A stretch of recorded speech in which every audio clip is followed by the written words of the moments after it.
On this episode, I speak with Nigel Tapper, Peter Bark, and Kerry Nice about the latest research into the urban heat island effect and the water-sensitive city.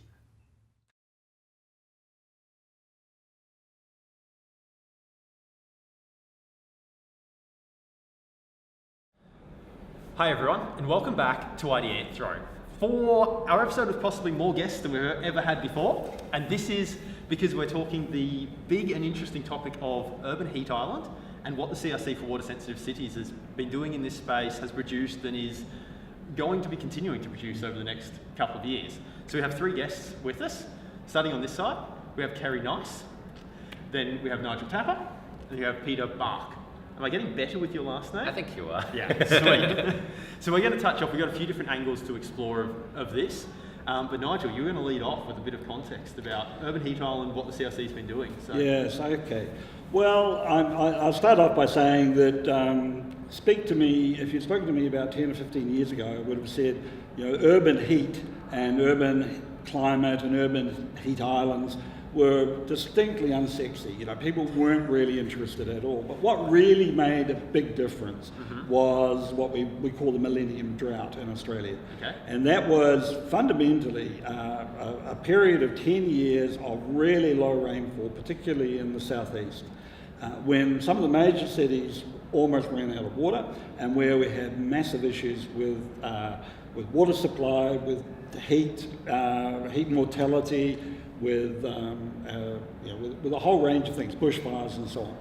So as a result of that, people and the fact that around about the same time, we've reached the point where half the global population is living in cities. So all of a sudden in Australia, people were thinking, well, we've got all these issues around cities.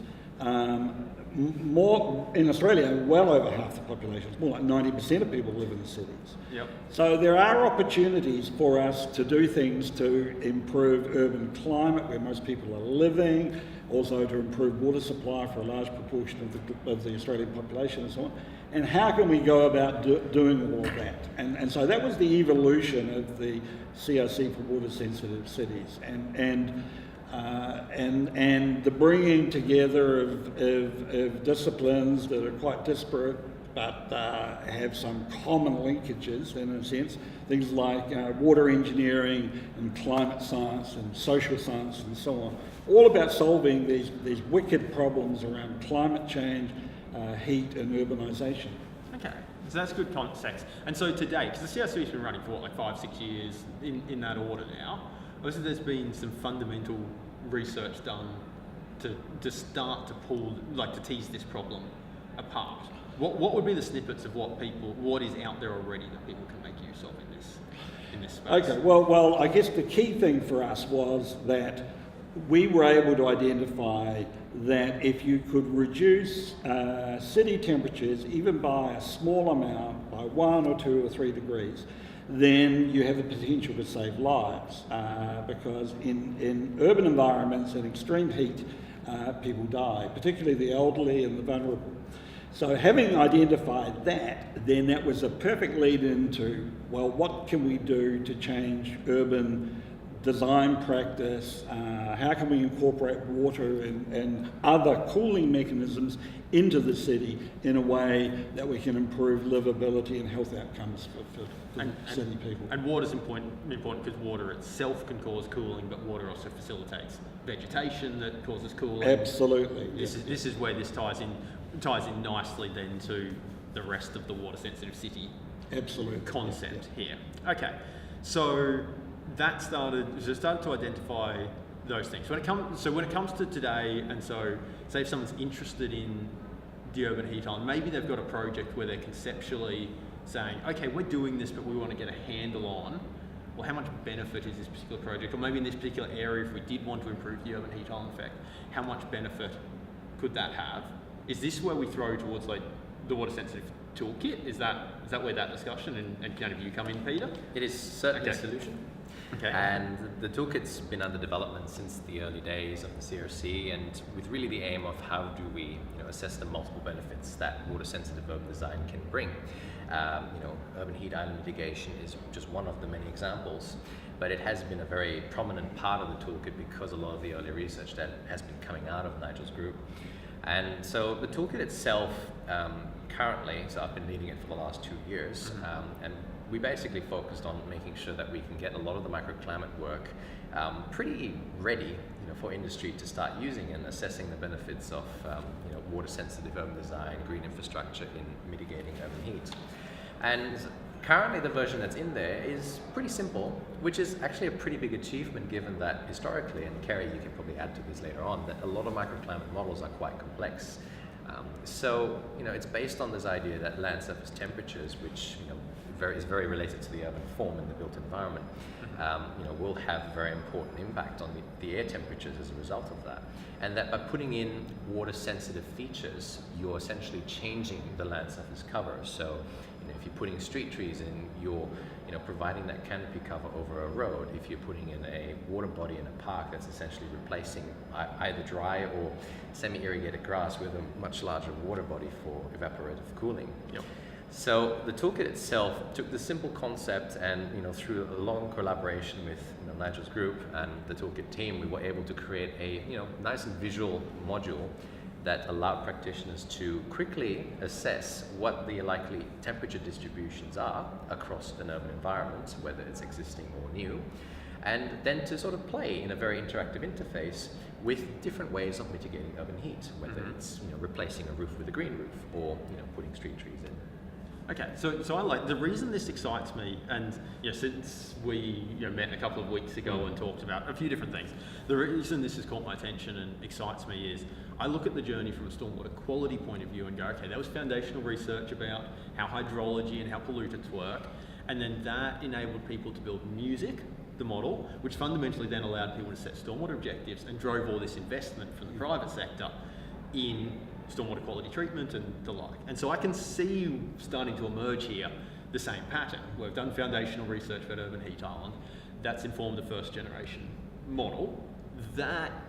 And this is where my question's coming here is that at the stage, what's the resolution of that? Is it at the stage yet where someone could pick that up and start setting objectives for particular developments and saying, oh, you must reduce the temperature by this much, or is it there yet, or is it still edging towards that? I think we're starting to see impact. So over the last 6 months, I've been traveling across the country to do some training workshops in some of the major cities. And in South Australia in particular, this has really caught on because there is a very keen interest in reducing urban heat through the implementation of green infrastructure.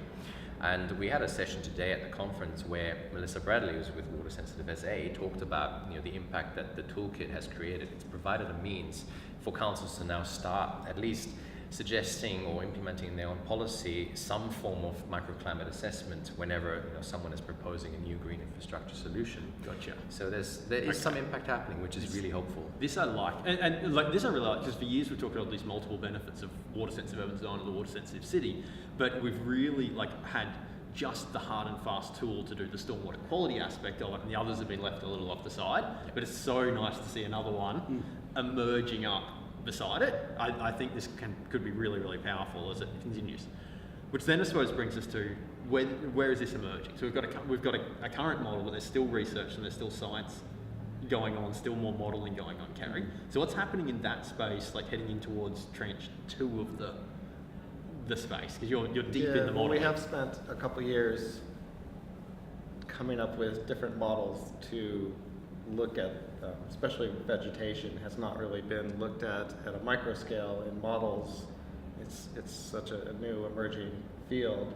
Yeah, so the traditional climate heat models have dealt more with just the hard built form, and you're starting to pull in the veg. Just didn't really deal with them in enough detail that you could actually kind of assess what's happening to human thermal comfort, because you really need to get at a detailed level to understand the interactions with people and how they experience the urban heat. Yep.